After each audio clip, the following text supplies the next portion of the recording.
If you bought hearing aids and now you're frustrated, disappointed, or wondering if you made a very expensive mistake, I want you to hear this before you give up. Your hearing aids may not be the problem, or at least they may not be the whole problem, because a lot of people think these hearing aids are not working.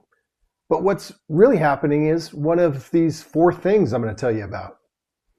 Maybe the settings are wrong. Expectations are wrong, the follow-up is missing, or nobody explained what this process was actually supposed to feel like in the beginning, and that can make a person quit too soon. I'm Matt, a retired audiologist, and this is Sound Solutions. I'm not here to sell you hearing aids, I'm here to help you hear better, whether you bought them yesterday or 5 years ago. So if you're sitting here thinking, I spent all this money and I still do not hear the way I'd hoped, this video is for you. First, let's talk about something very important. Hearing aids are not like putting on glasses. With glasses, things often become clear instantly. With hearing aids, it's usually more complicated than that. Why? Because hearing is not just about the ear, it's also about the brain. And if your brain has gone a long time without hearing certain sounds clearly, hearing them can feel weird, annoying, harsh, or even exhausting at first. That does not automatically mean your hearing aids are bad. It may mean your brain is just adjusting. Now, to be clear, I'm not saying every bad hearing aid experience is normal. Sometimes the fit really is poor, sometimes the programming is really off, and sometimes the person was oversold. Sometimes nobody took the time to fine-tune the setting based on real-life feedback, and that happens occasionally. But I also do not want you to assume that discomfort, sharpness, disappointment in the early stages means total failure. Let's walk through the most common reasons people regret hearing aids. Number one, they were expecting perfect hearing. This is incredibly common. People expect hearing aids to remove all the background noise, make speech crystal clear everywhere, and sound natural immediately. It's just not realistic. Hearing aids can help tremendously, but they do not restore normal hearing in every environment. If nobody explained that to you, you may feel cheated when in reality your expectations were set way too high. Number two, the hearing aids were never properly adjusted. This is huge. A first thing is often just the beginning. It's not always the final answer. Many people need follow-up adjustments after wearing the devices in real world. In my practice, I would typically underfit new users and schedule them for a 1-week follow-up. This gave them the chance to get used to them before we turned them up to the target fitting they needed. Maybe voices are too sharp, restaurants are still overwhelming. Maybe your own voice sounds strange or wind noise is bothering you. Maybe the volume feels uneven. Those things should be fixable, but they only get fixed if you go back, describe the problem clearly, and get targeted adjustments.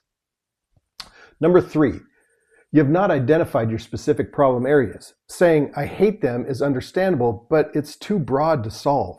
A much better question is, what's exactly going wrong? Is it TV, restaurants, car, family, gatherings, soft voices, your spouse's voice, phone calls, background noise, physical comfort, insertion, whistling, battery life? There's so many things. When you get specific, you give yourself a chance to improve the situation instead of just feeling defeated.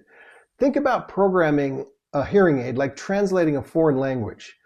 When you say what is bothering you to a good provider, he's translating that into appropriate programming adjustments and not just about turning the volume up or down. Number four, you may not have enough guided adjustment time. For some people, the hearing aids are not just the issue. The issue is that they wore them for short periods, got annoyed, and never reached consistent use. Again, that does not mean you should force yourself through a truly bad fit, but it does mean a start and stop pattern can make adaptation harder. Most hearing aids will keep track of the hours of use so the provider can see how long you've been wearing them and in what environments, and it's pretty cool technology. In many cases, steady use plus smart follow-up leads to a much better result than early quitting. Now, if you're regretting your hearing aids, here's what I want you to do. First, don't panic. Wearing hearing aids successfully is a journey, and you just started. Second, do not assume all hearing aids are a scam. There are millions and millions of people who successfully benefit from hearing aids. Let's work on making you one of those people. Third, do not make your decision based only on your first few days or even your first couple of weeks if the problem seems adjustable. Instead, get clear. Write down exactly what's bothering you. Not they're terrible, but be specific. Men's voices are better, but women's voices are sharp. I hear TV better, but restaurants are still awful. Or my own voice sounds hollow. I can hear more sound, but speech is still not clear in groups. That's the kind of information that can lead to real change. And if you need help figuring out what questions to ask or how to think through whether this issue is expectations, settings, fit, or device choice, I created my free Sound Solutions Audiology Assistant. It's designed to help people like you think through hearing problems in a practical, no-pressure way. So if you're frustrated with your hearing aids right now, use the free assistant in the description below before you give up. It may help you see what's really going on. And if this kind of useful guidance helped you, subscribe to Sound Solutions, because this channel is about helping real people make better hearing decisions and get better results from the technology that they already have. Let me leave you with this. Regret does not always mean failure.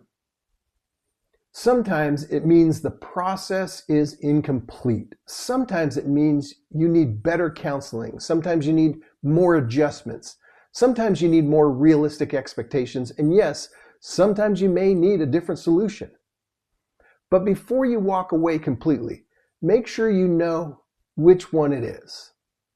Subscribe if you have not already, and click the link in the description and try the free Sound Solutions Audiology Assistant. And in the comments, tell me this. What is the single most frustrating thing about your hearing aids right now? Because that may be exactly what I cover in my next video.